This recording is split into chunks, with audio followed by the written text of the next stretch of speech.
Prions ensemble.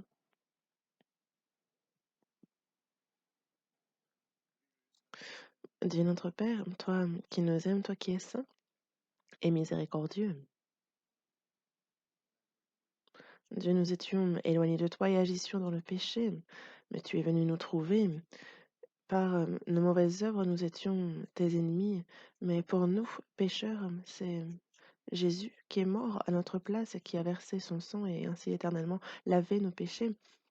Il nous a réconciliés avec toi. Et c'est éternellement et sans aucun mérite de notre part que tu nous as sauvés, que tu as fait de nous tes enfants et que tu nous as donné l'espérance glorieuse de pouvoir entrer dans ton royaume éternel. Pour cette grande grâce, nous te remercions. À cette heure, Seigneur, nous qui avons reçu la rédemption éternelle par le précieux sang du Seigneur, sommes réunis devant toi pour te louer, pour apprendre ta parole et pour communier. Merci de nous le permettre. À cette heure aussi, Seigneur, nous croyons en ce que tu es parmi nous. Et par la pandémie de la Covid-19, nous ne pouvons nous réunir. Il y a tous les frères et sœurs qui écoutent en ligne. Sois avec eux.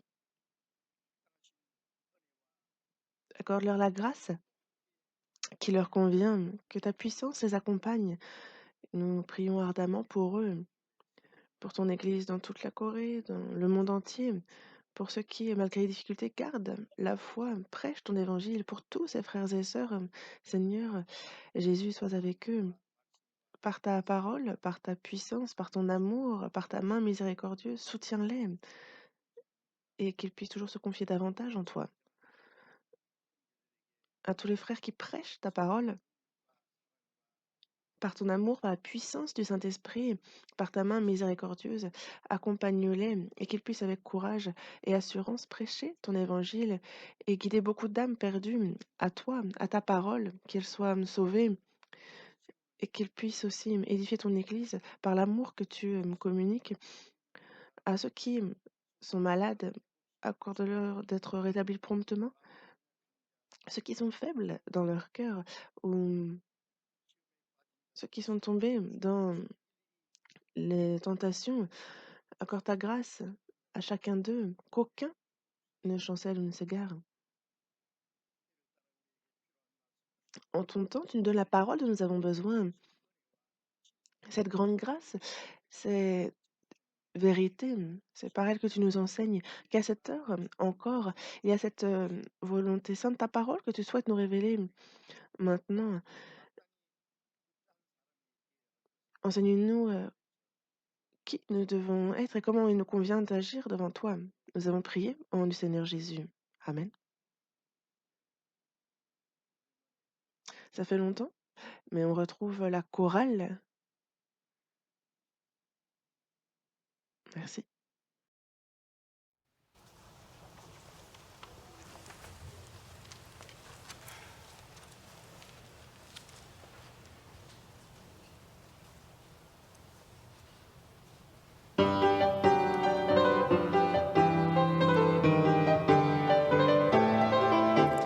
주님을 찬송하면서 할렐루야 할렐루야 내 어깨 걸고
Ouvrons la Bible à Romains, épître aux Romains, chapitre 11.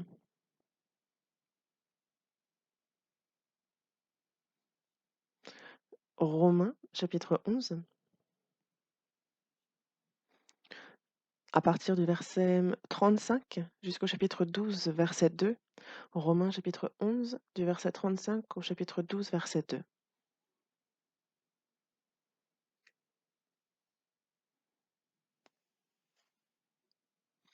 Romains, chapitre 11, verset 35.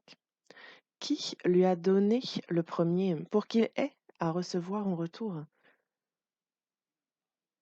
C'est de lui, par lui et pour lui que sont toutes choses.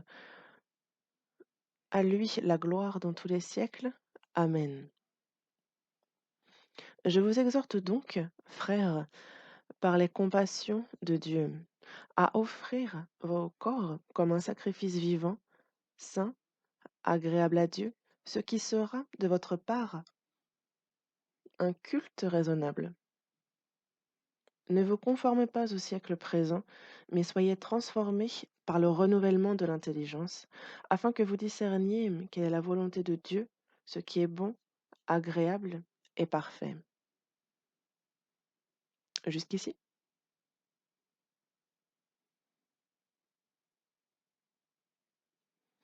Le dimanche matin, nous continuons à étudier la Bible sous le thème de Soyez remplis de l'Esprit.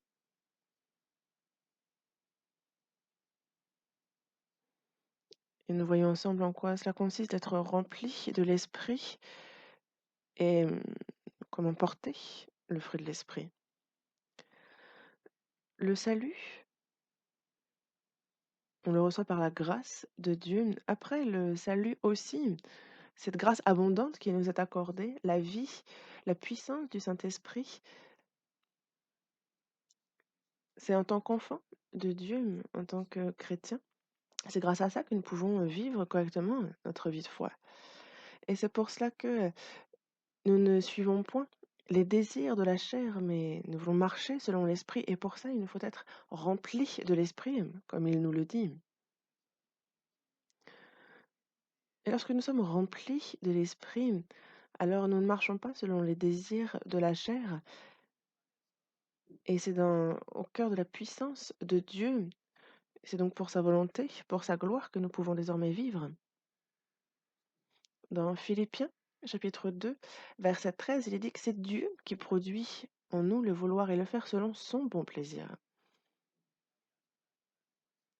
Et donc il y a ce verset et nous qui sommes sauvés à titre individuel et aussi au cœur du troupeau auquel nous appartenons, il y a l'œuvre du Saint-Esprit. Il nous fait comprendre la parole de Dieu.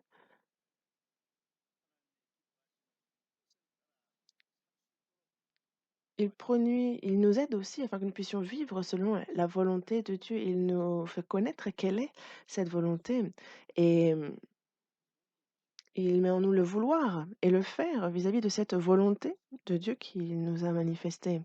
Et donc c'est pour cela que, il est bien dit que lorsque nous marchons selon l'Esprit, nous n'accomplissons pas les désirs de la chair et nous pouvons vivre donc, selon la volonté de Dieu et c'est quelque chose qu'il nous faut désirer ardemment. J'ai reçu le salut, j'ai reçu la vie éternelle, je suis devenu enfant de Dieu. Désormais, nous sommes chrétiens. Ce n'est pas de cela dont il faut se vanter seulement, mais il nous faut désormais vivre comme il se doit, en tant qu'enfant de Dieu, en tant que chrétien, en tant que quelqu'un qui est sauvé. Il nous faut donc marcher selon l'Esprit et il faut porter le fruit de l'Esprit. Soyez remplis de l'Esprit, tout comme lorsqu'il nous dit de porter le fruit de l'Esprit. Tout cela, ce sont des ordres venant du Seigneur. Un agriculteur qui sème un pommier attend s'attend à récolter des pommes. Dans Jean chapitre 15, verset 1,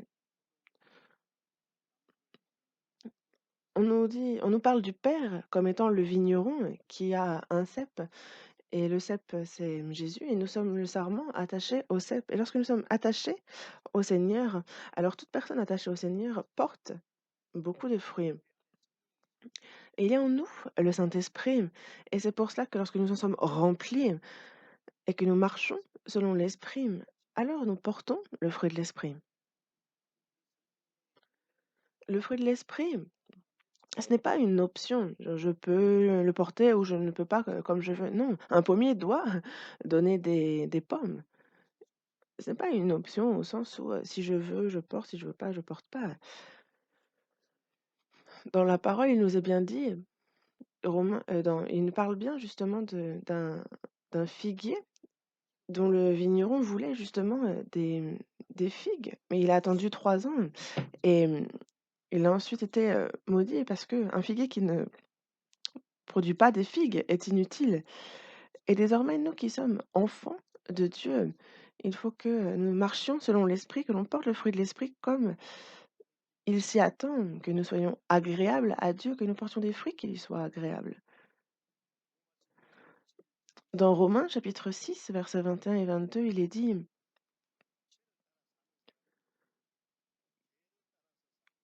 que il y a justement ceux qui marchent selon la chair, qui pêchent, et alors ils sont esclaves du péché, et ce qui les attend, c'est la mort. Dans Galates chapitre 5 aussi, on nous parle justement de des fruits que l'on porte en marchant selon la chair. Et c'est quoi qui nous attend? C'est vraiment la perdition. Mais au contraire, par exemple, il y a ceux qui portent des fruits dont ils rougissent parce que la fin de ces choses, c'est la mort. Mais alors, parce qu'à l'époque, on portait ces fruits-là. Mais maintenant, en fait, on est affranchi du péché, on est devenu esclave de Dieu. Et c'est donc le fruit que nous avons, c'est la sainteté pour, à la fin, la vie éternelle.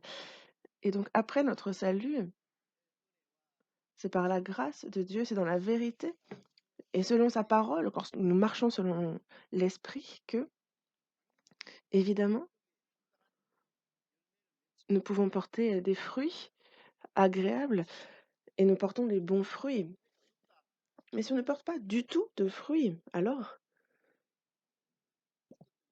soit on est mort, soit ce sont de mauvais fruits et non pas de bons fruits, mais de mauvais fruits que nous portons. Et si ce sont de mauvais fruits que nous portons, c'est que nous sommes un mauvais arbre au départ. Certaines personnes sont, même s'ils sont sauvés, ils s'imaginent que pour aller, au paradis, il faut y ajouter.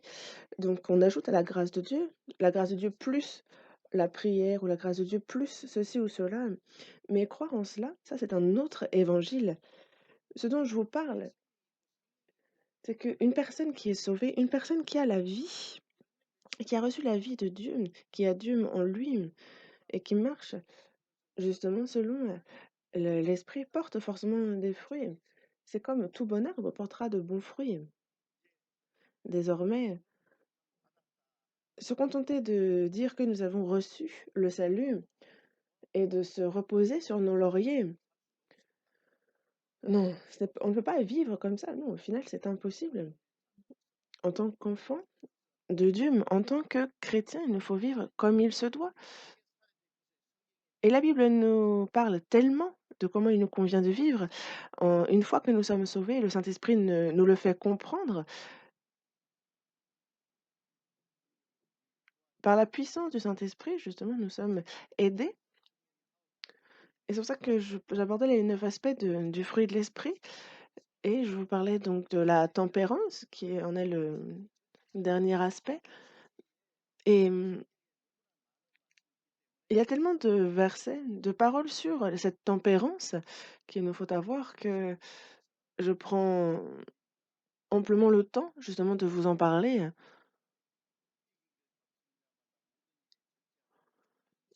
Dans Donc tous ceux qui combattent s'imposent toute espèce d'abstinence. En fait, nous aussi, il nous faut être victorieux dans la vie de foi. Et il y a l'abstinence, il y a la tempérance. En quoi cela consiste? C'est justement faire ce qu'on a à faire et ne pas faire ce qu'on n'a pas à faire. C'est connaître ce qui est agréable à Dieu et même si moi, j'apprécie telle chose, si Dieu Ça n'est pas agréable à Dieu, je ne le fais pas. Et s'il y a quelque chose que je n'aime pas, mais si ça c'est agréable, si cela réjouit Dieu, alors je le fais. C'est ça, justement, se contrôler, c'est ça, justement, la tempérance. La tempérance, c'est justement agir en circonstance, ne pas faire ce qu'il ne faut pas faire, faire ce qu'il ne faut pas faire, qu'on le veuille ou non. C'est se contrôler, c'est s'abstenir et vivre comme on veut. Ce n'est pas en cela que consiste la vie de foi du chrétien. Le chrétien,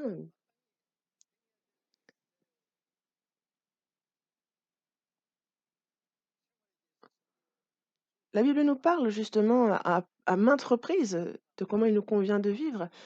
Et justement, quelqu'un qui vivrait comme bon lui semble, ça c'est quelqu'un qui n'est pas du tout tempéré, qui ne se limite en rien, qui dit tout ce qu'il veut, qu'il fait tout ce qu'il veut, qui, fait comme bon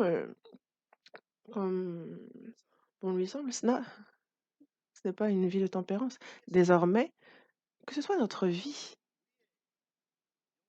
que ce soit notre âme, que ce soit notre corps, que ce soit notre cœur, le temps qui nous est, donné, notre jeunesse, que ce soit toutes les capacités que nous avons, que ce soit les biens matériels, toutes choses désormais ne m'appartiennent pas, mais elles sont au Seigneur. Avant que nous ne soyons sauvés, nous pensions que tout nous appartenait, mais une fois sauvés, nous savons que tout appartient au Seigneur, même nous. Et c'est pour ça que dans la première épître aux Corinthiens, chapitre 6, dans le verset 19 et 20, il est dit: «Ne savez-vous pas que que vous ne vous appartenez point à vous-même? Vous avez été rachetés à un grand prix et glorifiez donc Dieu dans votre corps et dans votre esprit qui appartiennent à Dieu». Désormais, plus rien ne m'appartient. Que ce soit, ma voiture, mon appartement, parfois on possède des biens que l'on vend, mais quand on les vend désormais le titre, nous n'en sommes plus en possession. Nous avons transféré en fait, ce bien et désormais c'est le nouveau propriétaire qui en fait ce qu'il veut et je n'ai désormais plus aucun droit sur ce bien. Que ce soit notre corps, que ce soit le reste de notre vie, que ce soit notre temps, toute chose, rien ne nous appartient désormais. Le Seigneur, le maître, c'est Jésus et c'est lui qui, possède tout cela. Mais parfois il arrive que même, lorsque, les titres de possession ont été, heu transféré, imaginez que l'ancien propriétaire cherche à, entrer dans le lieu. Est-ce que vous pensez que le nouveau propriétaire va rester là à rien faire? Non, ça c'est déjà illégal. C'est comme une voiture. Je J'allais partout où je voulais avec ma voiture, mais après je l'ai vendue à quelqu'un, mais c'est il faut donner les clés quand on vend la voiture, n'est-ce pas? Une fois vendue, on n'a plus aucun droit sur cette voiture, on donne tout, et ça, il faut être clair vis-à-vis de ce point-là. Même après le salut, si, je me dis que ça va, tout en vivant comme bon me semble, ça, vous ne trouverez pas une telle chose écrite dans la Bible. Et dans donc ce chapitre, 11 que nous avons lu, dans le verset 5, il dit: «Qui lui a donné le premier pour qu'il ait à recevoir en retour?» Qui a donné d'abord? Au Seigneur qui s'est dit que: «Ah bon, ben j'ai donné d'abord au Seigneur, donc il m'est redevable de quelque chose». Qui pense ainsi? Ce n'est pas possible, ça ne peut pas arriver. Dans Job, chapitre 41, verset 2, «De qui suis-je le débiteur? Je le paierai. Qui m'a donné en premier pour que je lui donne en retour? Non, sous le ciel, tout m'appartient». C'est exactement le même sens dans les versets. Tout ce qui est dans la maison appartient au père, à la mère, propriétaire de cette maison, et l'enfant profite, des biens de ses parents. Et mais s'il utilise ces choses-là pour les donner à ses parents, en fait, c'est des choses qui appartiennent déjà à ses parents. Et c'est pour ça que nous, concernant la vie de foi, en fait, il faut déjà qu'on soit clair sur ce point.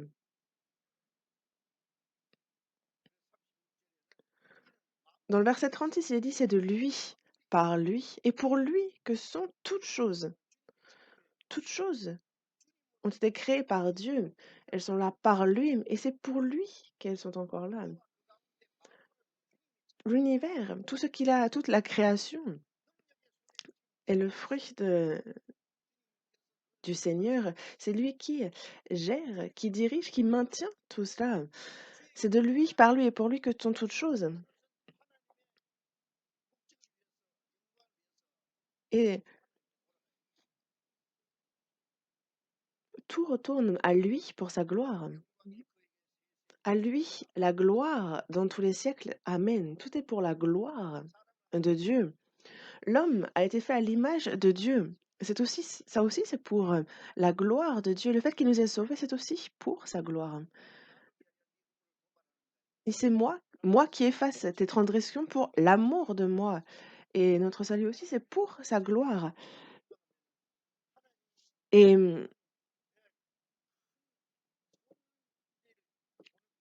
si les hommes faits à son image meurent, cela ne le glorifie pas. C'est comme par exemple, vous possédez quelque chose,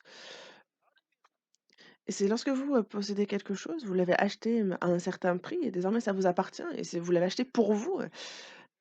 Et nous, jusqu'à ce que nous entrions dans le royaume de Dieu, en fait, il nous guide. Et c'est aussi, donc, il me conduit dans les sentiers de la justice à cause de son nom. Il nous protège, il nous guide, et ça, c'est aussi pour sa gloire. Et que le fait que nous entrions dans son royaume, c'est aussi pour sa gloire. Dans son royaume, nous vivrons avec lui.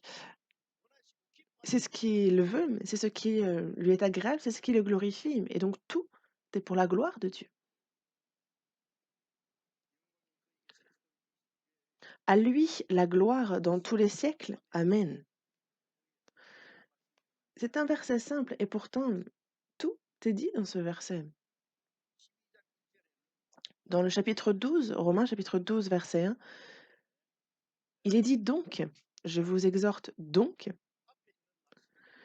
ça fait donc le lien, n'est-ce pas, avec le verset précédent, avec ce qui est dit avant. Je vous exhorte donc, frères, par les compassions de Dieu. Il exhorte par les compassions de Dieu.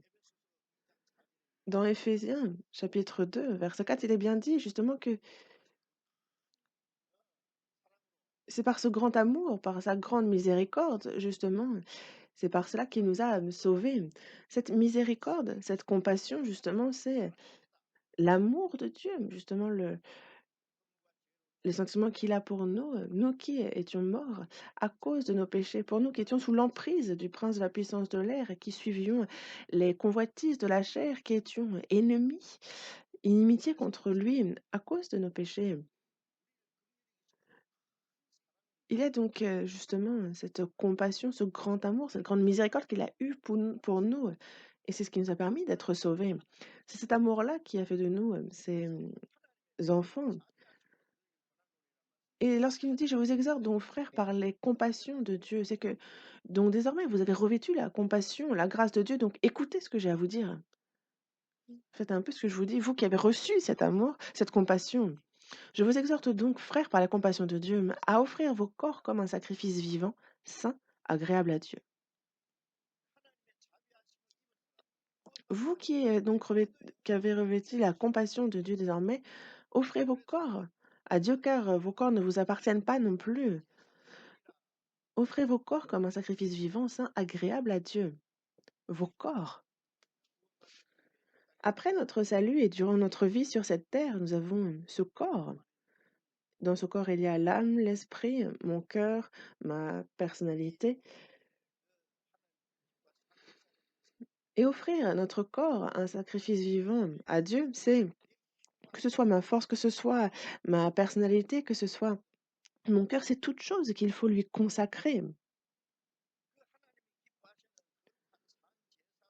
Offrez vos corps comme un sacrifice vivant, saint, agréable à Dieu. Et ce n'est pas donc de donner ce qui m'appartient à Dieu, mais c'est au départ, c'est à Dieu. Et donc, il nous l'a donné, donc utilisez-le à bon escient et rendez-le lui. Utilisez-le pour lui, selon sa volonté. Évidemment, c'est évident qu'il nous faut utiliser ce qu'il nous donne pour son œuvre, selon sa volonté. Pourquoi? un tel verset, c'est que même après le salut, on s'imagine que, il y a encore des choses qui nous appartiennent. Ça, c'est à moi et quand même des fois, on va un peu plus loin en disant que ce qui est aux autres nous appartient aussi. Là, ça pose problème. C'est du vol que de ne pas discerner ce qui m'appartient de ce qui appartient aux autres. Prendre le porte-monnaie dans la poche du voisin, il dit: «Pourquoi tu me prends mon porte-monnaie?» «Bah, c'est à moi». Dans Malachie, il est bien dit que: «Vous me trompez» et justement, en fait, le Belzébuth dit: «Mais en quoi est-ce que nous nous te trompons?» En fait, ils n'ont pas l'air d'être conscients qu'ils volent Dieu et il dit justement: «Il y a la dîme, ce que vous me devez». Et certains se disent que bon, bah, la dîme, c'est, en fait, donner 1/10 à Dieu et le donc 1% est à Dieu et le 10% est à Dieu et les 90 autres pourcents sont à moi. Non, en fait, non, la dîme, c'est reconnaître que tout appartient à Dieu, mais c'est simplement, le manifester en donnant le dixième, mais tout est à Dieu et donc c'est finalement, tout lui est confié. C'est comme Anne, la mère de Samuel, en fait, dès qu'elle a enfanté, avant même qu'elle ne soit enceinte, elle a dit que cet enfant sera consacré à Dieu. Déjà, en fait, il était, consacré à Dieu avant même qu'il ne naisse et est-ce que ce n'est pas ainsi qu'a vécu Samuel? Parce qu'il était consacré à Dieu. Nous aussi, nous sommes consacrés à Dieu. Il n'est donc plus, je n'existe plus moi-même. Justement, donc, offrez vos corps comme un sacrifice vivant, saint, agréable à Dieu et justement, auparavant, on offrait justement des sacrifices à Dieu et on les tuait sur, l'autel et c'est comme Jésus qui est devenu une victime expiatoire sur la croix pour Dieu. Mais offrez vos corps comme un sacrifice vivant. C'est donc de notre vivant, que ce soit notre pensée, nos actions, nos paroles, il faut que tout devienne un sacrifice vivant, saint, agréable à Dieu, mais un sacrifice vivant, donc de notre vivant. Offrez vos corps comme un sacrifice vivant, saint, agréable à Dieu, ce qui est de votre part un culte raisonnable. De nos jours, les soi-disant chrétiens, on leur demande: «Vous allez où?» «Ah, je vais, au culte» et une fois, quand j'évangélisais, en province, il y a un Américain qui est venu et qui dit, il demandait: «Quand est-ce que, vous avez, le culte?» et nous, je lui disais: «Non, nous, on n'a pas, de culte. En fait, on ne n'écoute pas le culte. On n'écoute pas, on ne regarde pas un culte. On rend un culte à Dieu». Et je disais: «Hein, qu'est-ce qui vous arrive?» En fait, c'est comme, par exemple, en fait, c'est comme quand on au nouvel an, lorsqu'on, fait les révérences vis-à-vis des anciens, en fait, heu, c'est eux qui, c'est donc les anciens qui regardent comment est-ce qu'on fait les révérences. Mais en fait, c'est ne pas bien comprendre en quoi ça concerne, en quoi ça consiste justement un culte. Des fois, ils ont une petite cloche qui la cloche sonne et c'est, donc le début du culte et la, la cloche ensuite sonne, la fin du culte. Mais non, le culte en fait, c'est le culte raisonnable, le culte spirituel, c'est, continuel et il continuera d'ailleurs aussi une fois dans le royaume des cieux. En fait, c'est toute notre vie qui justement est un culte lorsqu'elle glorifie Dieu. Et c'est pour ça, lorsqu'il nous est dit d'offrir nos corps comme un sacrifice vivant, saint, agréable à Dieu, ça concerne toute notre vie, que ce soit au sein dans le cadre familial, dans le cadre de l'entreprise, au sein de l'église, à l'école, qu'on écoute la parole, qu'on loue Dieu, qu'on fasse le service, en fait, tous les aspects de notre vie sont le culte que l'on rend à Dieu et non pas seulement lorsqu'on est dans lorsque l'on vient pour écouter la parole. En fait, c'est toute notre vie qui est un sacrifice vivant, saint, agréable à Dieu. Et comment on fait ça concrètement? Dans le verset 2. Ne vous conformez pas au siècle présent. Et si on veut donner un sacrifice vivant, saint, agréable à Dieu, comment faire? Il est dit de ne pas se conformer au siècle présent, à cette génération perverse et corrompue, donc de ne pas la suivre, d'en être donc séparé. Dans Actes, on voit bien qu'à la Pentecôte, il y a Pierre qui prêche la parole et 3000 personnes comprennent la grâce de Dieu et sont sauvées. Et donc à ces 3000 personnes qui sont, elles sont donc baptisées et ensuite, il leur est dit: «Ne vous conformez pas au siècle présent, il faut donc en être séparés, justement, soyez séparés et ne touchez pas les choses impures». En fait, une fois sauvés, nous sommes donc séparés, de ce monde. Les saints sauvés, l'Église, en fait, c'est le troupeau des sauvés, en grec, c'est ecclésia, donc le troupeau séparé saintement, justement, qui a été mis à l'écart, qui a été mis à part pour entrer dans le royaume céleste. Et il nous le dit bien. Il dit: «Vous, n'êtes pas du monde, je vous ai choisi du milieu du monde, à cause de cela le monde vous hait», en fait. Le Seigneur n'est pas du monde, nous n'en sommes pas non plus et nous aussi, en fait, nous sommes séparés de ce monde parce que nous allons entrer dans le royaume de Dieu. C'est pour ça qu'il ne faut pas nous conformer au siècle présent, à cette génération perverse et trompeuse, il ne faut pas la suivre.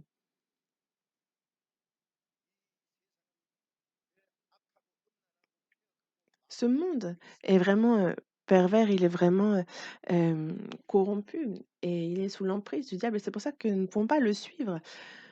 Il y a ceux qui, lorsqu'ils viennent à l'église, on dirait des fils de Dieu, mais lorsqu'ils retournent, chez eux, ils vivent comme, n'importe qui dans ce monde. Est-ce que c'est ça?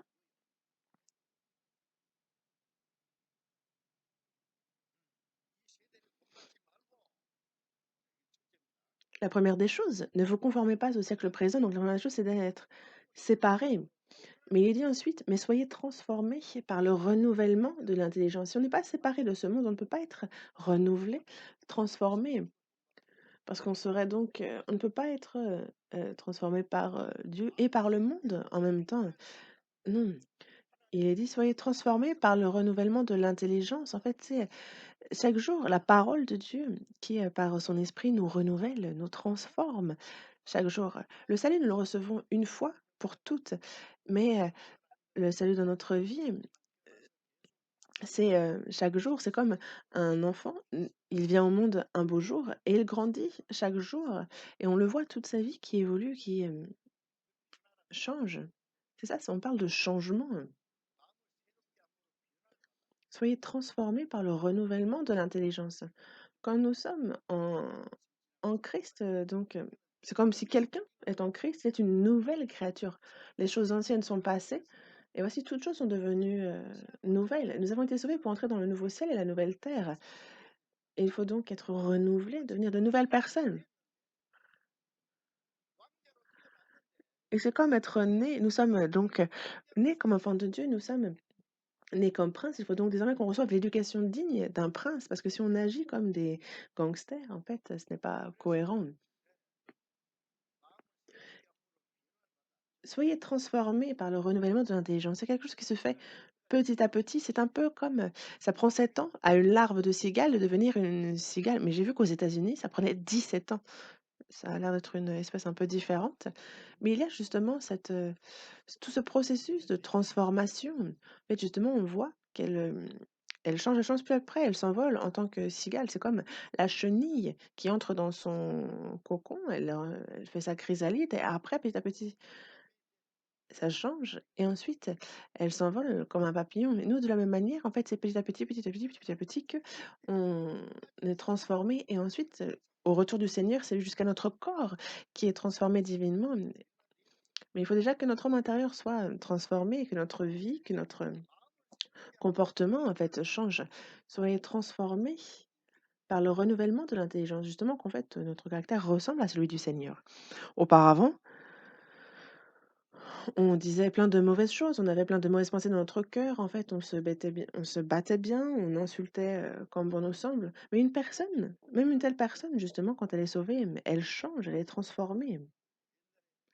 Auparavant, il y a justement à Pyongyang, il y avait un gangster vraiment très connu. En fait, justement, quand il se rendait au marché, en fait, il frappait, au hasard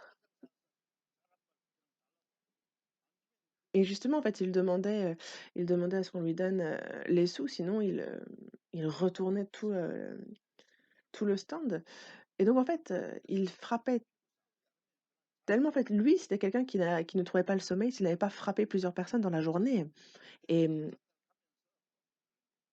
et justement, en fait, ceux qui allaient au marché priaient que de ne pas rencontrer Kim Il-sung, il s'appelle comme ça, parce qu'ils savaient que s'ils tombent sur lui, c'était fini pour eux. Mais, un beau jour, il y a cette rumeur qui circule disant que Kim Il-sung est mort et donc les gens se disent: «Ah, bien fait pour lui. Ah,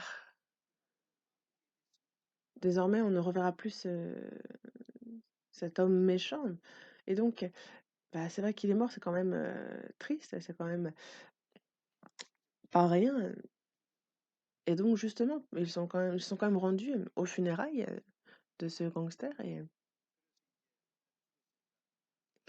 maintenant qu'il est mort, ils se disent: «Bah, faut quand même, aller justement à ses funérailles» et ils vont sur place, ils se rendent compte qu'il y a Kim Il-sung en vie, habillé tout en blanc, qui est là, agenouillé, mais ils disent: «Ah, il nous a encore bien eus» et non, il dit: «Non, Kim Il-sung est bien mort. L'ancien Kim Il-sung est mort et c'est le nouveau Kim Il-sung qui est vivant».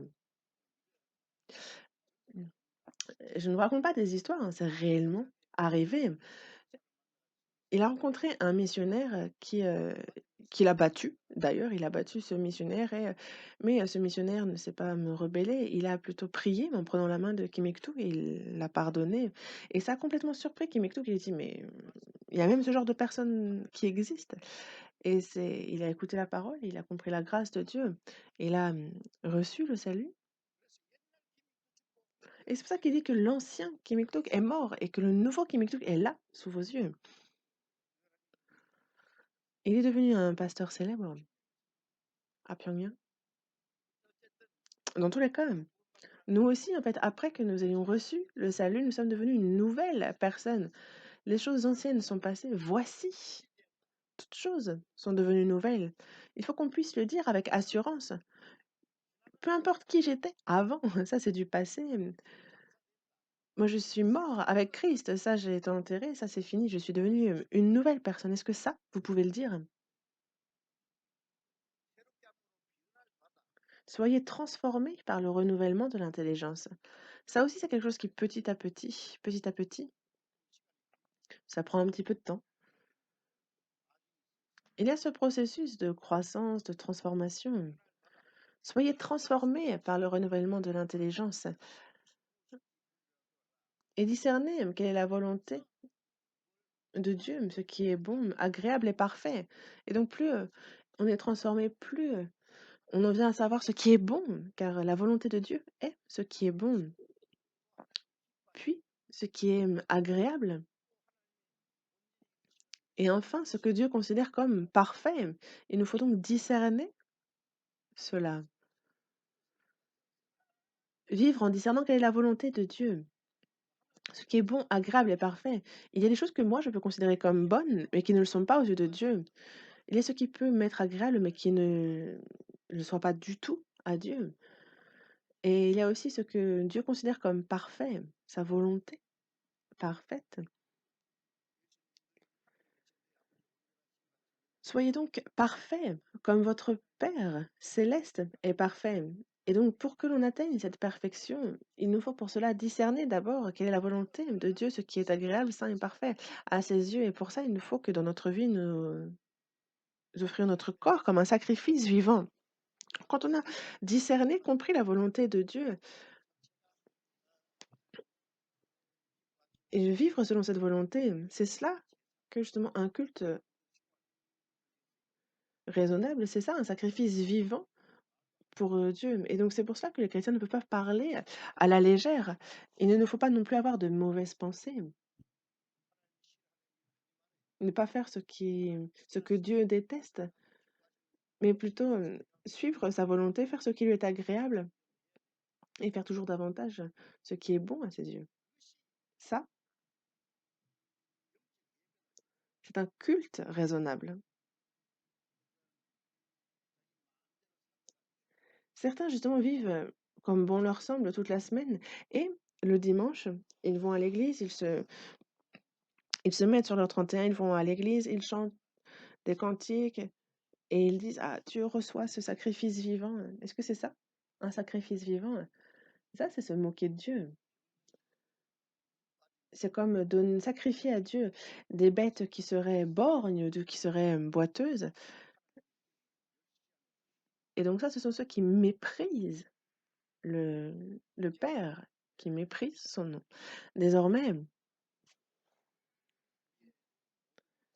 toutes choses sont là pour la gloire de Dieu, ça, il faut le savoir. Les gens de ce monde, c'est selon leurs pensées, c'est par leur propre méthode qu'ils vivent. Ils vivent selon leurs propres efforts. Mais ce n'est pas le cas des chrétiens. Comment cela se fait? C'est que nous, chrétiens, jusqu'à ce que nous entrions dans le royaume des cieux, on est sous la protection de celui qui a sauvé nos âmes. C'est lui qui nous guide, qui nous protège, qui nous aide. Désormais, il nous suffit de vivre selon la volonté de Dieu, que l'on vive ou que l'on meure d'ailleurs. Alors, Dieu qui a sauvé nos âmes, est-ce que vous ne pensez pas qu'il va aussi nous aider dans la chair? La semaine dernière, je nous en ai parlé, n'est-ce pas? Dans Hébreux chapitre 13, il nous est dit de ne pas nous livrer à l'amour de l'argent, mais de nous contenter de ce que nous avons, car Dieu lui-même a dit, je ne te délaisserai point, je ne t'abandonnerai point. Justement, c'est donc avec assurance que nous pouvons dire: «Le Seigneur est mon aide».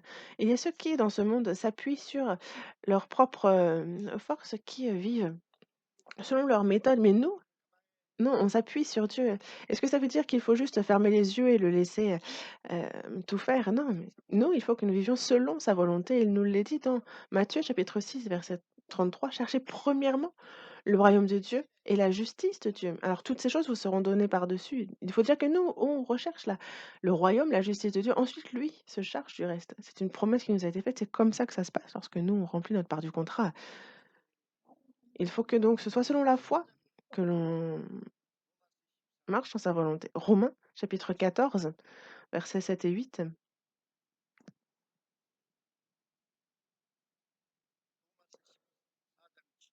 Romains chapitre 14 versets 7 et 8, lisons ensemble tranquillement. En effet, nul de nous ne vit pour lui-même et nul ne meurt pour lui-même. Car si nous vivons pour le Seigneur, et si nous mourrons pour le Seigneur. Soit que nous vivions, soit que nous mourions, nous sommes au Seigneur. Nous, quand il parle de nous, il parle des saints, de ceux qui sont sauvés. Nul de nous ne vit pour lui-même et nul ne meurt pour lui-même.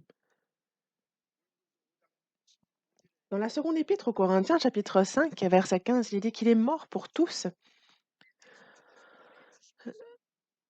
Le fait justement qu'il soit mort pour nous, c'est afin que ceux qui vivent ne vivent plus pour eux-mêmes, mais pour celui qui est mort et ressuscité pour eux. Ceux qui sont sauvés désormais, ce n'est plus pour eux-mêmes, ce n'est plus pour nous que nous vivons, car désormais, c'est afin que ceux qui vivent, nous qui vivons désormais, on ne vive pas pour nous-mêmes, mais pour celui qui est mort et ressuscité pour eux. Donc que ce soit mon corps, que ce soit mon esprit, mon âme, tout appartient désormais au Seigneur. J'ai tort? Il faut y croire à ça, il faut le savoir et ne pas l'oublier. Et c'est pour cela que nul de nous ne vit pour lui-même et nul ne meurt pour lui-même. Quand je parle de ça, certains me disent: «Moi? Non, moi je vais vivre pour moi et mourir pour moi». Vivre pour soi, mourir pour soi-même, ça en fait c'est une malédiction en soi, non? Nous, en quoi ça consiste de vivre? Les riches ont leurs propres soucis, gérer l'argent justement de peur qu'on nous le prenne ou justement en fait comment l'utiliser. En fait, les riches ont leurs propres soucis en fait. Il est bien justement, il est même dit dans la Bible que Le rassasiement du riche ne le laisse pas dormir, justement. En fait, il s'inquiète toute la nuit de savoir comment, faire, profiter de ses biens. Les pauvres aussi ont leurs propres soucis de pauvres. Il y a leurs propres soucis, leurs inquiétudes en tant que pauvres. Vivre pour soi-même, en fait, en soi, c'est juste de la souffrance, de l'inquiétude, des soucis. Mourir pour soi-même, c'est une malédiction. Nous, si nous vivons pour le Seigneur. Si nous mourrons pour le Seigneur.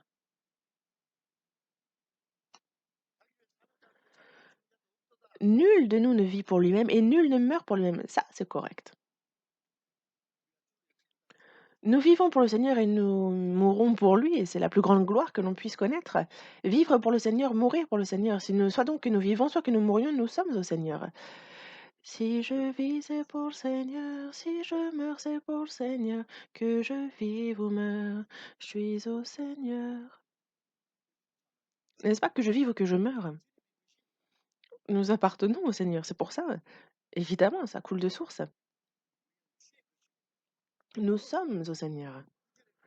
Dans le verset 9, car Christ est mort et il a vécu afin de dominer sur les morts et sur les vivants. Il nous a sauvés afin que justement ceux qui soient sauvés vivent et meurent pour lui. C'est pour cela que lui-même est mort et qu'il a vécu. C'est pour cela qu'il nous a sauvés. C'est là le but pour lequel il est mort. Quand on reçoit le salut, on est content et ensuite, que ce soit oublier complètement que ce soit la grâce de Dieu, que ce soit, le Seigneur et vivre pour soi-même. Ah, est-ce que c'est possible finalement? Si nous vivons pour le Seigneur de toute façon, combien ça représente? Mais en fait, c'est ce que veut le Seigneur. Comment vous allez faire alors? Faire mettre au monde un enfant et les élever cet enfant, en fait, il faudrait que cet enfant justement sache et réfléchisse à comment être agréable à ses parents, en fait. Mais en fait, si l'enfant est ingrat et justement il ne réfléchit pas à tout ce qu'on fait pour lui et qu'il dit: «Pourquoi est-ce que vous m'avez mis au monde? Qu'est-ce que vous avez fait pour moi?» Il y a des enfants comme ça. Et alors, imaginez pour les parents, ils doivent se dire: «Ah, quand est-ce qu'il va devenir mature?» Il le saurait lui-même s'il mettait au monde un enfant et qu'il l'élevait. Ce que nous pouvons faire pour le Seigneur de toute façon est si minime, mais ce sont même si c'est tout petit, ça réjouit le Seigneur quand on le fait.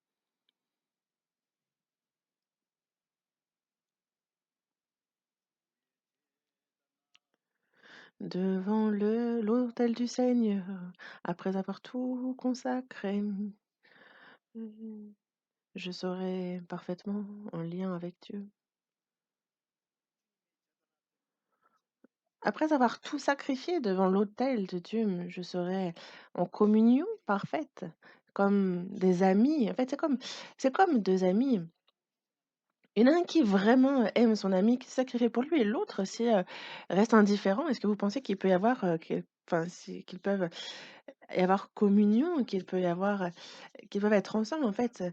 Justement, l'amitié aussi, il y a cette sincérité aussi. En fait, il faut que comme le Seigneur l'est pour nous, il faut aussi que nous le soyons à son égard en fait et c'est là qu'il y a une véritable communion.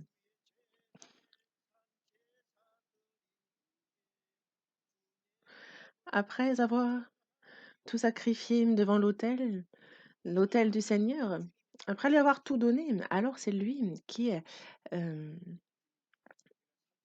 prend le contrôle, en fait, désormais, en fait, que je vive, que je meure, que ta volonté soit faite, Seigneur. Et c'est alors que lui-même dit: «Bon, oui, je prends le contrôle» et c'est alors qu'il peut vraiment nous utiliser selon sa volonté, une fois qu'on a tout sacrifié devant lui. Le Seigneur est vivant maintenant, il est en nous, on a un précieux invité en nous, et justement, en fait, il entre en nous qui sommes pourtant vils, c'est pourtant quelqu'un de très précieux. Mais quand on le reçoit, on a ce cœur-là et ensuite on oublie vite. On ne pense plus du tout, on ne le salue même plus.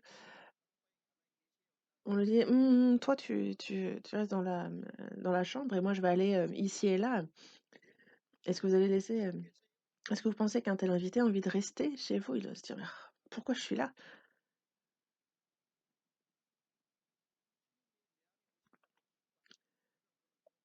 Se réjouir du fait qu'on ait, un invité précieux en nous est bien, mais après vivre comme bon nous semble, ça ne tient pas. Par exemple, dire au Seigneur: «Bon, toi, tu restes ici, moi, je vais aller, ici et là, en fait, je vais quelque part, c'est pas très bon pour toi que tu m'accompagnes, donc reste ici». Est-ce que vous pensez que le Seigneur va dire: «Bon, ben, vas-y, puis reviens vite»?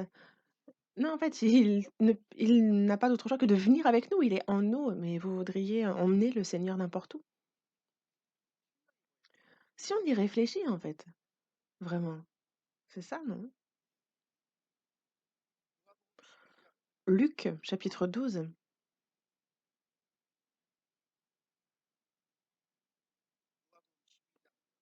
Luc, chapitre 12, verset 42 jusqu'au verset 44.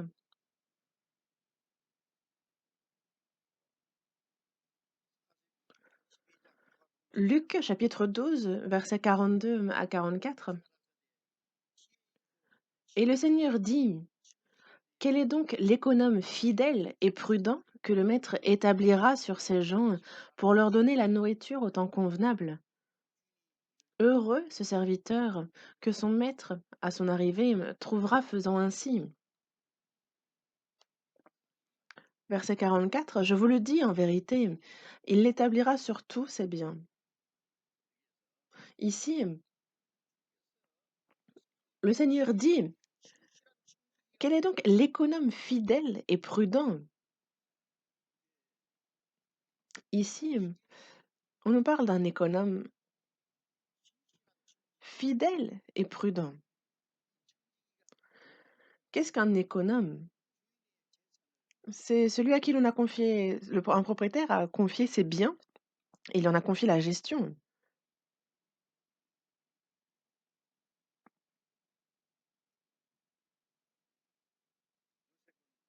Joseph, en Égypte, a été vendu en tant qu'esclave, mais il y a Potiphar, justement, un haut placé d'Égypte, qui a confié à Joseph la gestion de tous ses biens. Et justement, en fait, nous sommes, nous, l'économe de la maison de Dieu. Et en fait, l'économe s'occupe justement de la fortune, des biens du maître, de l'intendance de tous ces biens. Et justement, il s'occupe de gérer ce qui appartient au maître. Et de nos jours, on pourrait... oui, c'est un peu comme un intendant. C'est comme, par exemple, dans les grandes entreprises, il y a les personnes importantes qui ont leur propre manager. Et c'est donc ce manager qui va tout gérer. Que ce soit une entreprise, que ce soit la famille, en fait, il y a ceux qui gèrent, n'est-ce pas?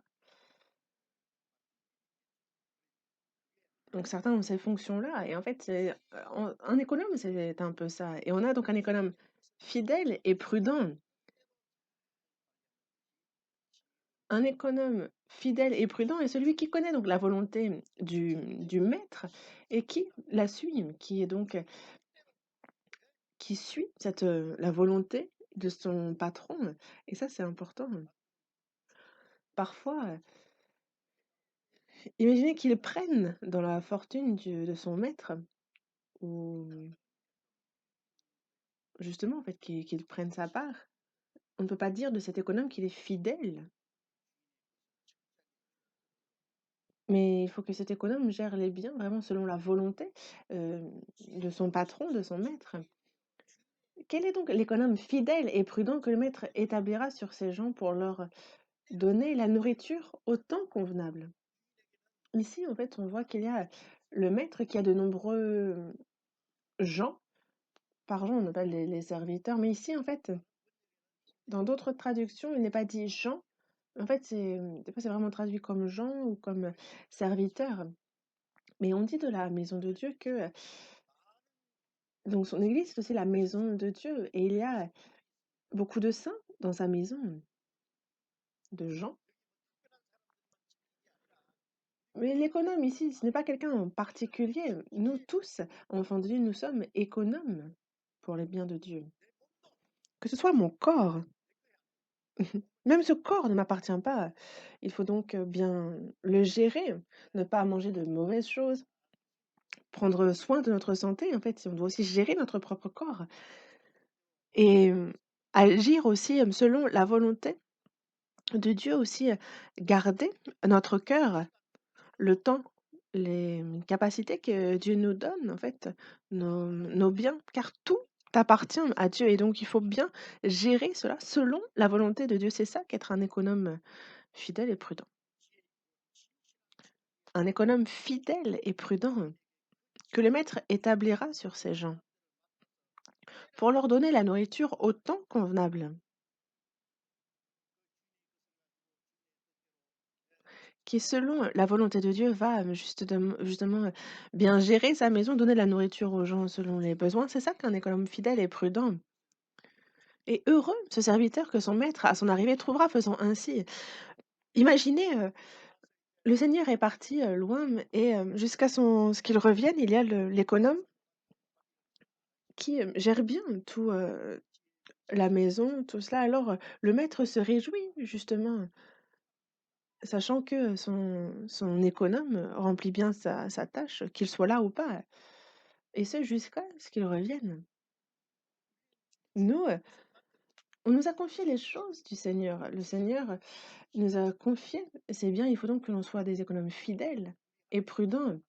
Si on fait bien la tâche qui nous incombe, alors le Seigneur revient. En fait, c'est bien remplir cette fonction d'économe est lié aussi au retour du Seigneur. En réalité, même si le Seigneur ne revient pas, même s'il n'est pas là, en fait, il voit tout, il sait tout déjà. De nos jours, j'ai vu en fait que il y a certaines personnes qui, possèdent plusieurs restaurants et en fait, par exemple, il a, son entreprise, il a aussi un centre commercial en fait et donc qu'il a confié, dont il a confié la gestion à plusieurs managers et dans chacune de ces entreprises, il y a aussi donc différents postes, hein. Il y a les gérants et cetera. Mais en fait, avec son téléphone, il voit tout, il voit en cuisine, est-ce que le chef, est en train de préparer, il est en train de regarder est-ce qu'il y a quelqu'un qui somnole? Est-ce qu'il y en a qui sont en train de faire n'importe quoi? Il est en train de se rendre compte que: «Ah tiens, un tel est zélé», en fait. Il voit tout sur son écran. Parce qu'il a mis des caméras partout, en fait, il a juste à checker sur son téléphone. Est-ce que vous pensez que, Dieu ne sait pas? Vous pensez qu'il ne le saura que s'il vient? Non, déjà maintenant, il a les yeux rivés sur chacun de nos actes et il le voit. Mais est-ce que nous sommes des économes fidèles et prudents? Est-ce que justement, on remplit bien la tâche qu'il nous a confiée? Il est en train de regarder ça maintenant même et heureux ce serviteur que son maître à son arrivée trouvera faisant ainsi. Quand le Seigneur revient,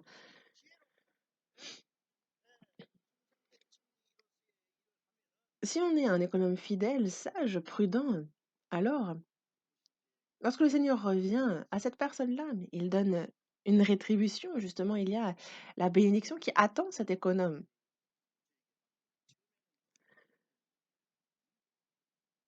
Parce qu'il l'établira sur tous ses biens au début, mais c'est une part des biens du Seigneur qui lui est confiée, mais ensuite il lui confie tout.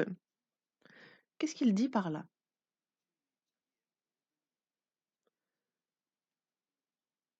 C'est que toute la gloire du Seigneur, en fait, il ne réunira pas, il ne l'économisera pas pour la donner.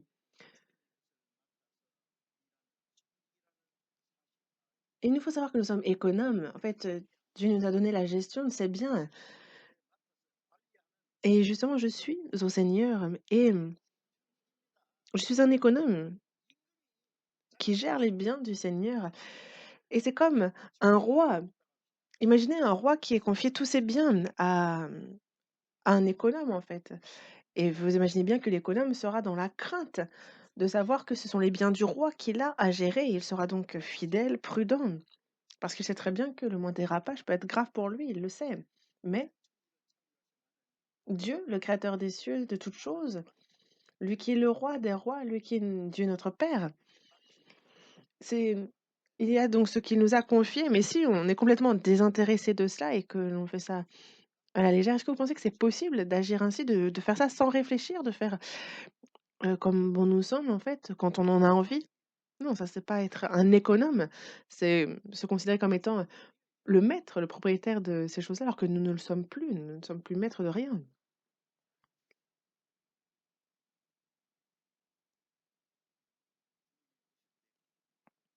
Et tout sera manifesté au retour du Seigneur. Luc chapitre 16. Luc chapitre 16,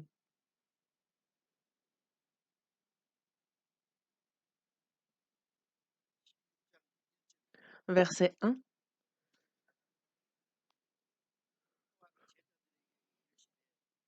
Et Jésus dit aussi à ses disciples, un homme riche avait un économe qui lui fut dénoncé comme dissipant ses biens.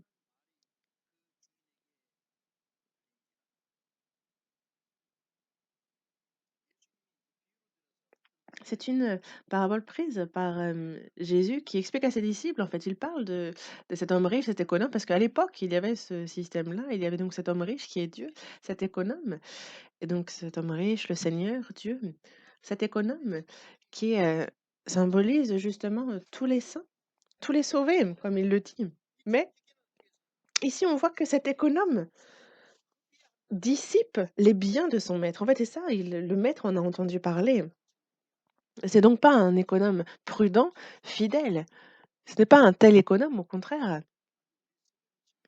mais vraiment un économe insensé, vraiment un très mauvais économe, un économe injuste, quelqu'un qui dissipe les biens de son maître, qui les utilise comme bon lui semble, qui les dissipe donc, qui les gaspille. C'est comme, par exemple, imaginez que vous confiez votre argent à la banque et que la banque prend sa part dessus petit à petit sans vous le dire. Est-ce que vous allez la laisser faire?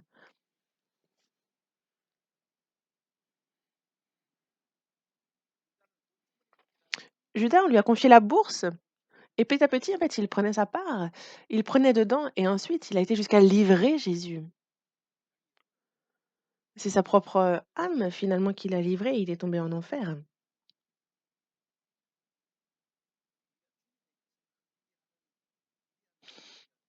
Et il ne faut pas qu'on soit un économe qui dissipe les biens de notre maître. Pourquoi? Est-ce que le Seigneur nous parle de ça? C'est parce que ça peut arriver. Un économe qui dissipe les biens. Dissiper les biens, c'est, ne pas utiliser les biens du maître selon sa volonté, ne pas les utiliser à bon escient, ne pas les utiliser, quand il faut, comme il faut, mais les utiliser à mauvais escient alors que ça appartient au maître. Et nous, la moindre des choses, il ne faut pas qu'on l'utilise n'importe comment. Nous, nous ne sommes pas nous ne sommes maîtres de rien. Je le répète, mais sachez que vraiment, c'est donc dans la crainte qu'il faut gérer ces biens, avoir la crainte de Dieu. Ne pas oublier que je ne suis qu'économe.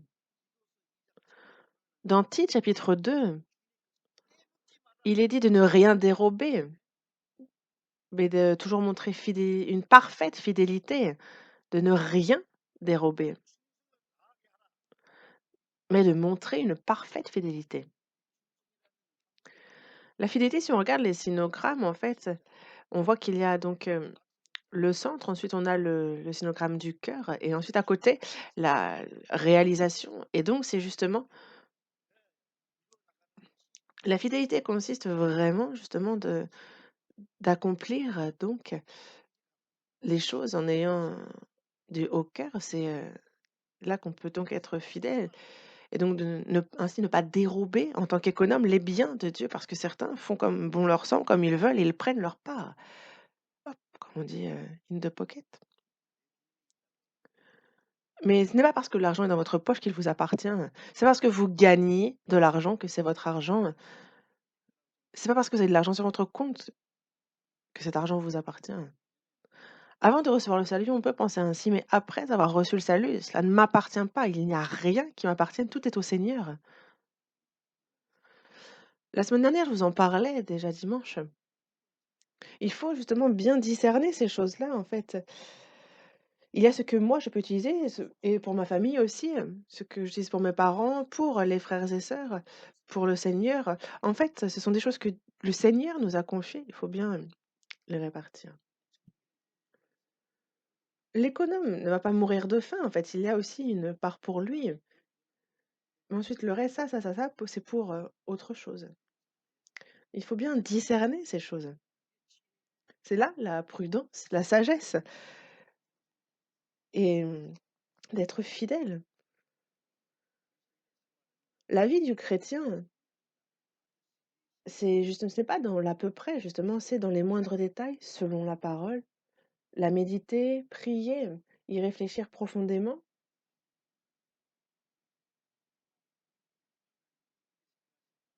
se demandant: «À quoi pense le Seigneur? Qu'est-ce qui est, droit devant le Seigneur? Qu'est-ce qui lui est agréable? Qu'est-ce qu'il n'aime pas?» En fait, en toute chose, réfléchir à ça et vivre toute notre vie en se posant ces questions. Parce que vivre sa vie de foi comme bon nous semble, après on n'a rien à dire.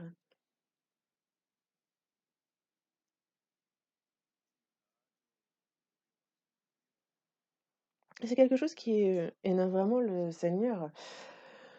On va voir dans 1 Pierre chapitre 4.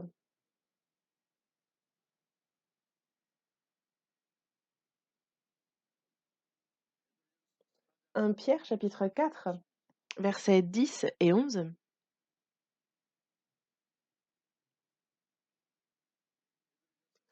Premier épître de Pierre chapitre 4, versets 10 et 11.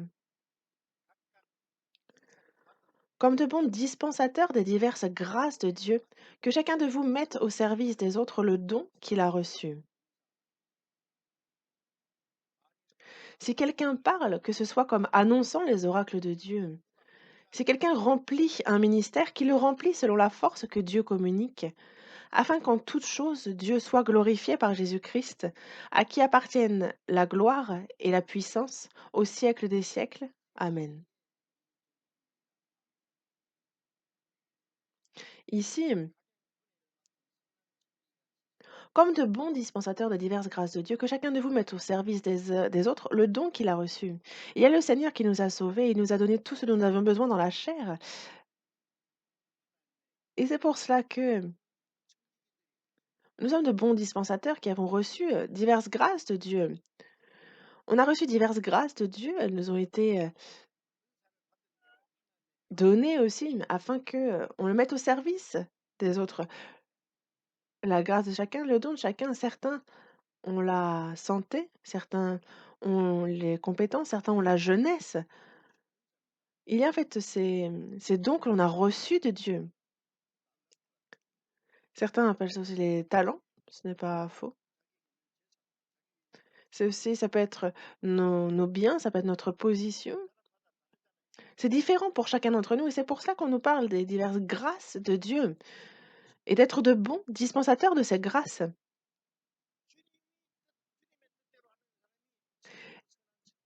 Et justement celui qui, utilise cela pour la volonté de Dieu, c'est donc un économe fidèle, prudent, un bon dispensateur des diverses grâces de Dieu.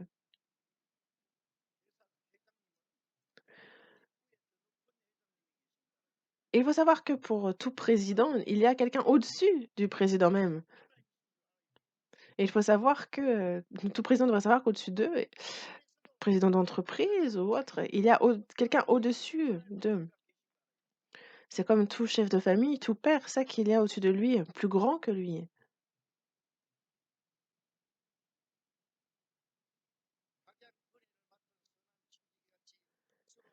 Comme de bons dispensateurs des diverses grâces de Dieu, que chacun de vous mette au service des autres le don qu'il a reçu. Désormais, nous qui sommes sauvés, nous servons Dieu, nous lui obéissons, nous prêchons l'Évangile, nous aimons entre frères et sœurs et nous nous entraidons. Et c'est ça, que justement se mettre au service les uns des autres. Et si quelqu'un parle, que ce soit comme annonçant les grâces de Dieu, et non pas parler de son propre chef, mais que l'on dise le Seigneur a dit ceci ou cela. On n'a pas besoin de paroles sages ou quoi que ce soit. mais de parler, que ce soit comme annonçant les oracles de Dieu, de parler de la parole de Dieu.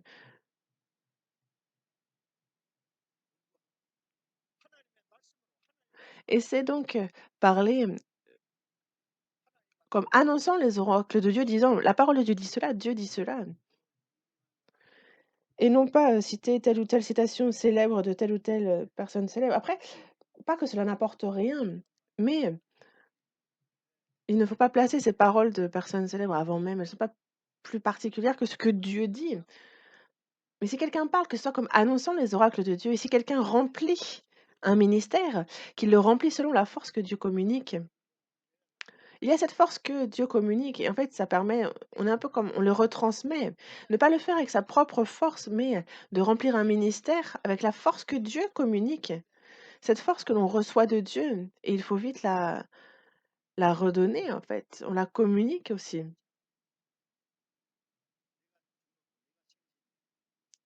Et moi, si par exemple, je dis, il y a si je dis: «Aïe» à ma part ou dire par exemple: «Ah, je te donne ça, le message qu'il faut que tu rendes» et cetera. En fait, est-ce qu'il y a quelque chose qui vous appartient pour que vous demandiez à ce qu'on vous le rende?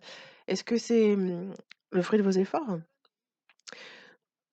Que cette personne, quoi qu'elle fasse, à mon égard, en fait, moi j'ai fait ce que je devais face au Seigneur et la suite, il s'en charge, en fait. Si quelqu'un remplit un ministère, qu'il le remplisse selon la force que Dieu communique, non pas avec sa propre force ou faire comme si c'était nous qui faisions quoi que ce soit, afin qu'en toute chose, Dieu soit glorifié par Jésus-Christ. Non pas que nous soyons glorifiés, personnellement, mais que Jésus-Christ qui nous a sauvés, et qui désormais il faut que ce soit, Dieu qui soit glorifié à travers tout ce que nous faisons, lui et lui seul. Par exemple, quand, il y a pas besoin que c'est Dieu qui fait tout, quel que soit ce que la personne fasse, que ce soit grand ou pas, Dieu fait tout. Dieu utilise telle et telle personne. Il utilise certaines personnes de telle ou telle manière, d'autres, en fait, il utilise chacun selon son besoin. En fait, c'est Dieu qui fait. Il n'y a pas quelqu'un qui soit plus grand qu'un autre. Est-ce qu'il y a une raison quelconque pour que quelqu'un soit élevé au-dessus des autres? Aucune.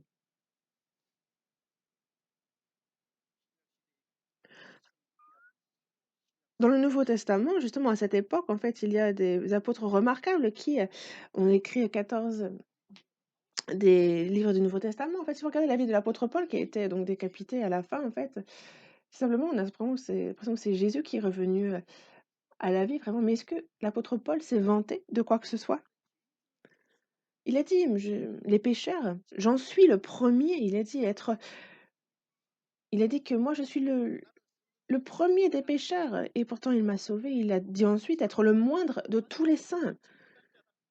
Il disait ne pas justement ne pas être digne, mais il dit bien que c'est par la grâce de Dieu qu'il est ce qu'il est. De peur justement qu'il ne s'enorgueillisse, Dieu a mis en lui une épine, une écharde et une écharde ça ne fait qu'une épine, ça ne fait que mal, de peur qu'il ne s'enorgueillisse et justement si on s'enorgueillit, on meurt. Et c'est ce que je dis aux prédicateurs, en fait. Au début, ils me disent: «Ah, comment est-ce que moi je pourrais prêcher?» Je dis: «Beh, faites au moins, faites comme votre témoignage» et ils le font petit à petit, puis après ils prennent de l'assurance et ils le font bien, même après. Ils connaissent mieux la Bible, désormais il y a ceux qui sont sauvés, et cetera. Donc alors après, heu, c'est comme ils font comme si que c'était, eux, mais en fait, c'est pas que ce soit, avoir de la chance, c'est pas que c'est une mauvaise chose, mais après il y a ceux qui s'élèvent, qui cherchent à dominer sur les autres, qui pensent que ce sont eux qui font quoi que ce soit. En fait, ce n'est pas du tout l'attitude qu'il faut avoir. Ça, c'est ce que les politiciens de ce monde font. C'est comme, les gerbes de blé, plus elle grandit, plus elle pousse et plus elle se courbe et nous aussi, plus on fait du service et plus on se tait. Regardez, c'est comme Moïse, il a été grandement, utilisé, mais il n'est pas plus patient. Le Dieu l'a bien dit, c'est un homme fort patient. Il a été aussi très humble. Moïse, justement, en fait, il a fait, une erreur, c'est lorsque le peuple se plaignait de ne pas avoir à boire. En fait, justement, en fait, il a frappé le rocher, mais à 2 reprises et il a dit: «Est-ce de ce rocher que nous vous ferons sortir de l'eau?» Le rocher s'est certes ouvert et l'eau a jailli, mais ça a, grandement mis en colère Dieu. Pourquoi? Parce que ce n'est pas la sainteté de Dieu, mais ce n'est pas la gloire de Dieu qui a été manifestée, c'est eux qui dit: «Est-ce que c'est nous qui vous ferons sortir de l'eau? Est-ce que lui, il peut faire quoi que ce soit?» C'est Moïse qui a frappé à 2 reprises au moins le rocher. Mais justement, c'est cette simple erreur qui fait qu'il n'a pas pu entrer en terre de Canaan.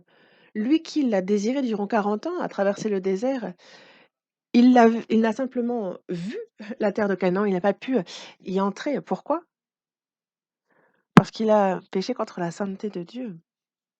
C'est une grande erreur qu'il a commise et il n'aurait pas dû, il fallait être humble jusqu'au bout. Et c'est pour ça que pour le service, c'est selon la force que Dieu communique. Quand on parle aussi, on dit que la parole de Dieu dit cela, on n'a rien d'autre à dire. Et c'est comme lorsque l'on fait quelque chose, que ce soit le service ou autre, c'est par la force de Dieu, donc c'est Dieu qui l'a fait, point.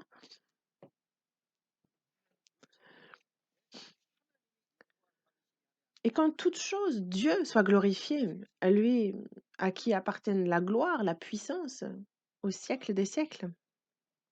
Et oui, dans Romains, chapitre 11, verset 36, on le voyait aussi. C'est de lui, par lui et pour lui que sont toutes choses. À lui la gloire dans tous les siècles. Amen. C'est pareil. Tout vient de Dieu et tout retourne à Dieu.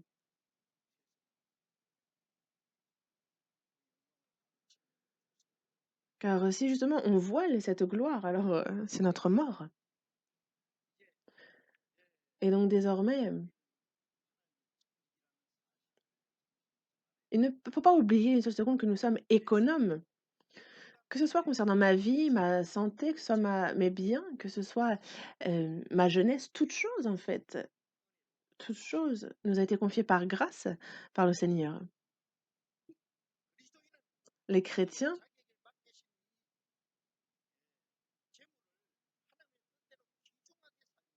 il faut que donc tous ces biens qui nous sont confiés par le Seigneur, on les utilise précieusement. Il nous faut vraiment trembler à l'idée même d'utiliser l'argent qui nous est confié. Attends, oh, et y réfléchir. En fait, on me dit radin, ma famille me traite de radin et c'est pas faux dans un sens. Pourquoi? Mais c'est que utiliser le moindre sou, en fait, je demande à chaque fois: «Est-ce qu'il faut vraiment acheter ça? Est-ce que c'est vraiment nécessaire?» J'ai l'impression que c'est pas ça vaut pas le coup. Il y a certes peut-être en fait, pour chaque centime, je demande si c'est vraiment nécessaire et en fait, quand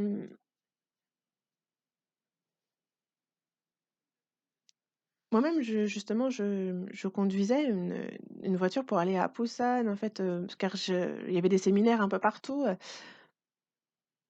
En fait, j'étais jeune, j'avais la voiture, j'allais un peu partout pour évangéliser. Et à ce moment-là, il y avait pas aussi tous les transports en commun qu'on a maintenant, et donc c'était plus simple de conduire. Mais justement, en fait, je roulais et sur l'autoroute et je me suis arrêtée à une aire de repos et en fait, il faut mettre, l'essence, n'est-ce pas? Et en général, en fait, pour manger, quand j'étais seule, je prenais ce qu'il y avait de moins cher pour manger.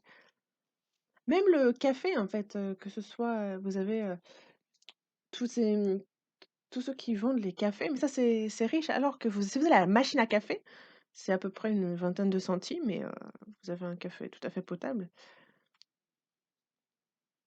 Quand j'étais vraiment jeune, en fait, j'ai jamais, acheté de café dans un café, en fait, justement, j'allais à la machine, je prenais ce qu'il y avait le moins cher. J'ai pourtant suffisamment d'argent dans ma poche. Pourquoi? C'est parce que vraiment j'arrive pas à l'utiliser pour, moi. Parce qu'à qui appartient cet argent? C'est à Dieu.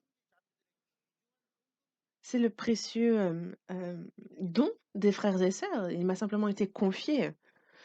Comment est-ce que je pourrais utiliser cet argent, n'importe comment? Après je ne peux pas faire ça, je ne peux pas, économiser ainsi, quand je suis avec quelqu'un parce qu'il y a un minimum quand on est, avec quelqu'un. Mais, encore maintenant en fait ce cœur n'a pas changé. Utiliser beaucoup d'argent pour, manger, non en fait je cherche à en fait il faut économiser de tous les côtés car il y a tellement de choses pour lesquelles utiliser cet argent, et c'est pour cela que pour il faut juste pas de pas disperser, c'est bien, il faut être un bon économe car il pour bien gérer, ne pas gaspiller, c'est bien, mais économiser en toute chose, en fait, justement, en fait, faire attention en tant que bon dispensateur, et j'étais en Allemagne et j'ai vu que les Allemands, ce qui est, en fait, je suis allée dans une diacre, ça fait longtemps qu'elle vit en Allemagne. En fait, ils n'utilisent pas vraiment le chauffage. Vraiment, on a froid. Dans la maison, on tremble. En fait, s'ils ont froid, c'est juste ils mettent, une épaisseur de plus. C'est comme ça que font les Allemands. Ils sont ils sont sérieux. Et en fait, ils ont c'est une habitude, en fait, à y vivre. Elle a appris à faire comme ça, c'est devenu une habitude, et donc en fait, justement, ce côté, économiser, c'est même, excessif. En fait, ils ont par exemple, ils ont des voitures sans air conditionné, et en fait, c'est pas une automatique, c'est, une manuelle. Pourquoi? Parce que, le manuel, la conduite automatique consomme plus. Que ce soit à Paris en fait, si vous allez à Paris, nous, on a des voitures un peu comme des ce qu'on appelle une Sonata, mais en fait, eux, ils ont des voitures où, par exemple, où on ne peut être qu'à 2 dedans. Je sais plus, c'est quoi le nom de nos, ah, ça me revient pas. Cucina? Enfin une la plus petite voiture que nous, on puisse avoir. En fait, eux, ils ont beaucoup de ce genre de voiture. En fait, j'ai vu ça et je me suis dit: «Oh, c'est assez surprenant». Je me suis dit: «Comment c'est possible de conduire une si petite voiture?» Déjà, il y a que 2 personnes qui peuvent monter dedans, et en fait, c'est des voitures que les professeurs d'université conduisent, et justement, en fait, quand vous allez au parking, paf, elle rentre, et moi, je me suis dit: «Mais comment justement, en fait, c'est des tout petites voitures, donc on peut les insérer un peu, partout, justement, elles se glissent. Je me suis dit: «Waouh!» C'est pas parce que c'est un pays riche que, on utilise l'argent n'importe comment. C'est comme, l'électricité, en fait, on peut même pas parler à quel point ils l'économisent. Par exemple, quand vous allez dans les couloirs, en fait, il y a les détecteurs qui font qu'elles s'allument quand il y a quelqu'un et quand il y a personne, elles s'éteignent. C'est comme les escalators, en fait, ils se mettent à bouger quand quelqu'un arrive. J'ai vu des escalators qui, la personne monte, donc elle prend l'escalator et arrive au bout, que si la personne veut descendre, alors, il y a ça change de sens. En fait, il y a toutes sortes de choses, en fait, pour justement économiser. Ils sont diligents, en fait. Les Allemands, vraiment, sont v on se rend pas compte à quel point ils sont diligents. Depuis bien longtemps, l'Europe est un continent qui vit très bien. Il y a pas et d'ailleurs, en fait, faut vraiment qu'on puisse apprendre de ce qu'il y a à apprendre, en fait. Nous, Coréens, en fait, on n'a même pas d'argent et pourtant, on le dépense ici ou là, en fait. Mais ceux qui ont connu la misère auparavant ne peuvent pas faire ainsi. En Allemagne, après la guerre, quand quelqu'un fumait, en fait, il y avait une allumette qui servait à allumer la cigarette de plusieurs personnes. Une allumette. Ah, Ils sont ils sont sérieux. Pourquoi? Parce qu'ils ont connu la difficulté. Mais de nos jours, justement, si vous regardez les mégots, ils sont, quasi pleins. Si vous allez près des appartements, quand vous regardez les cendriers, en fait, certainement, vous serez surpris de voir certains mégots. Les Allemands seraient choqués. Et c'est pas que c'est il faut imiter ça, c'est pas ce que je dis, mais les choses de Dieu, il faut que, nous économisions toutes ces choses qu'on utilise pour ce qu'il y a de plus précieux, que l'on vive dans cette démarche-là, et c'est ça justement une vie de tempérance aussi, compris?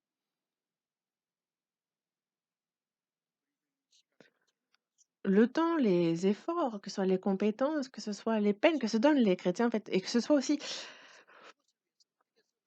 les biens que l'on reçoit à travers ça, l'effort, la peine que l'on se donne pour recevoir ces biens, en fait, à quoi on va utiliser ces biens alors? Il y a ces efforts, cette peine qu'on se donne pour, gagner, cet argent et si on utilise donc cet argent pour des choses qui n'ont pas de valeur, alors finalement cet effort est rendu vain.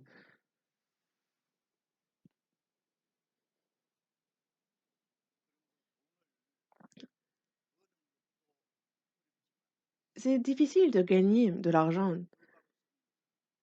mais c'est encore bien plus difficile que d'utiliser à bon escient cet argent,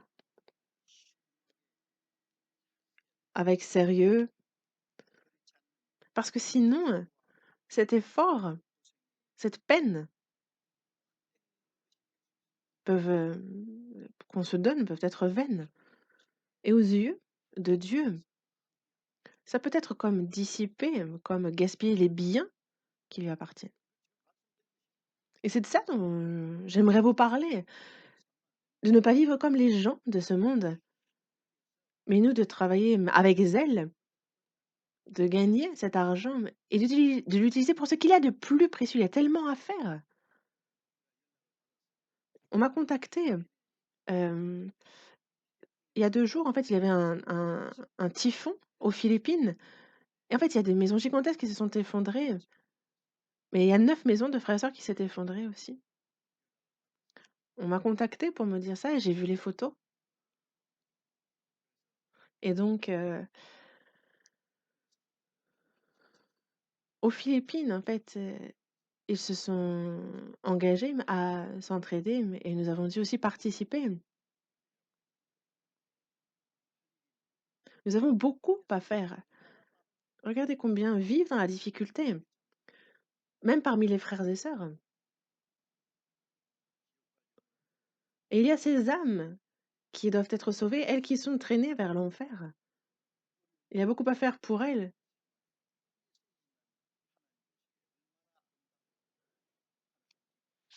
Et donc c'est pour ça, ça réjouit vraiment Dieu si on fait ainsi. Concernant la tempérance,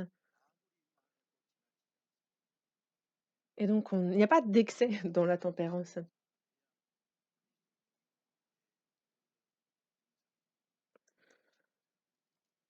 Et c'est alors qu'on peut vraiment vivre comme notre vie de foi comme il se doit. Prions. Dis notre Père, toi qui es miséricordieux, Dieu, nous étions éloignés de toi, nous suivions les convoitises de notre chair et poursuivions les choses vaines de ce monde, mais tu nous as sauvés. Et le reste de notre vie, c'est pour ta gloire, pour ton évangile, pour ta gloire éternelle. Aide-nous à pouvoir, nous te remercions pour cette grâce qui nous guide et qui nous permet de vivre pour ça. Tu as racheté au prix de ton sang notre corps, notre âme, que le reste de notre vie soit vécu seulement pour ta gloire. Aide-nous à vivre pour cela et guide-nous. Et il y a cette jeunesse, ce corps, notre temps, nos biens, nos compétences, toute chose, Seigneur, tout t'appartient. Que tout ce qui t'appartient, on te le consacre, Seigneur, qu'on l'utilise précieusement pour toi. Pour cela, aide-nous. Il y a aussi, Seigneur, toi qui reviens dans peu de temps, Seigneur, que l'on puisse être trouvé comme de bons et fidèles serviteurs, que l'on puisse être complimentés ainsi. Et gouverne-nous en toutes choses et guide-nous. Nous avons prié au nom du Seigneur Jésus qui nous aime. Amen.